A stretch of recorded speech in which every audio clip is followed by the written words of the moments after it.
Every pickup that we do here in the custom shop, we've always kept notes and records of, which is so cool.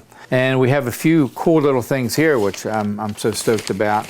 And here's the notes that we kept for when we did, it's kind of hard to see, but for Phil Taylor, for David Gilmour's Blackie guitar when he used in Pink Floyd.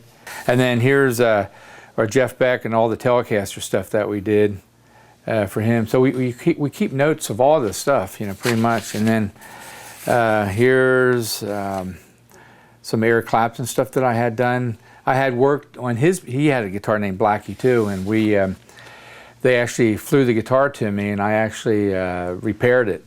And then here's Billy Gibbons. I've been working for Billy Gibbons for a long time, you know, doing his things. And here's Steve Miller Band. You know, Steve Miller, he's to me just a great guitar player and good friend. And a young guitar player who was so great, would send me tapes all the time, by a young kid by the name of Eric Johnson. He would send me letters all the time about different pickups he was looking for, which is so cool, you know. So, you know, over the years, I've met so many great people. I've had a chance to play with them. I love playing off and on with the Ventures. I've done stuff with them, with Don Wilson and Noki. I've worked with Noki a lot. I've done a lot of shows with Noki. James Burton has been such a big influence for me for over the years. Another good late friend is Jerry Cole. He was a great guitar player. He was working with Phil Spector, part of the Wrecking Crew, and he worked with the Righteous Brothers and just so many great bands over the years. I remember working one day, I get a call from Joe Pass. He's doing a show and his pickup fell into his 125 or 175. It just fell into the body and the screws stripped out on it. So I had to quick fix that for him, and so he could do a show and work with people like Jennifer Batten. And I did stuff years ago for Larry Carlton, who's just a phenomenal guitar player. And then Danny Gatton and I were good friends, and I knew he was working with designing stuff with Joe Barton, so I never wanted to infringe on that. But Danny and I would go out arrowhead hunting. You know, we'd be in Chicago or in Canada, and we'd be walking the stream beds looking for arrowheads, which is really cool, you know. So I have very good memories of that and how much we used to laugh. And we'd get to the gig, we were doing a show in Canada, and we walk in, and we're up to our knees in mud, you know, which was kind of funny, you know, and everybody's like, where you guys been, you know. But then another good friend that I met many years ago, and we designed a pickup after his name, Mr. Seth Lever, who actually designed the Humbucking Pickup. So a few things he had given me, right when he passed away, he's got like all these, this is an actual production model, patent applied for, that he had done. And he told me about the cream color plastic, you know, the cream butyrate. And he said, he got a call one day from the supplier and said that we ran out of the black and we need to run these bobbins. And he says, can we use, the supplier said, can we use cream? And Seth said, well, I guess so. They're going to be under a cover, so it doesn't really matter, you know. So for some reason, they were made, and you would get the double cream, the zebra, the reverse zebra, and the double black. And the funny thing about it is people think the cream ones sound different than the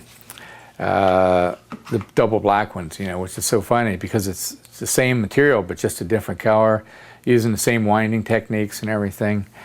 And here's one of my favorite too. This is the prototype staple pickup that Seth gave us, and this is the one that was used in a '56 model Les Paul.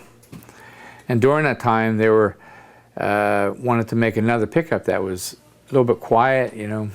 So then Seth designed the Humbucking Pickup, and this is the actual prototype, and that was used on the patent drawing. If anybody gets the patent drawing, they can see this actual pickup that was used for the patent drawing. And this is the first prototype Humbucking Pickup that was used. And then here's another production model. This is a '58 patent applied for, as you can see. And then here's one of my antiquities that was made a month ago. But it's kind of neat, you know, we use the same materials in the antiquities as we do with all the original Gibson, and even the materials we use for the fender type, we use the same process, we use the same grinding techniques, how we bevel each little magnet on here. We have a certain way. People use some pretty sophisticated ways to grind them, but we do it the traditional way, which is so cool. You know, we get the same kind of marks and bevel on them and everything. Something else which is really cool is this old bugger here. This is Seth Lever's prototype winding machine that he would use to wind his prototype pickups. He would wind the P90s on here and also the beginning of the humbucking pickup.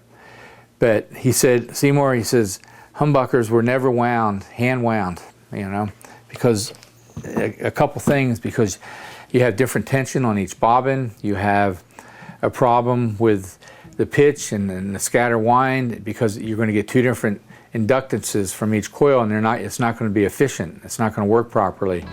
And also, if you try to duplicate it, you won't get two that are the same. You know, there'll be some minute variances within it and everything. So, and that's why we use the old the Sona and everything to wind our humbuckers.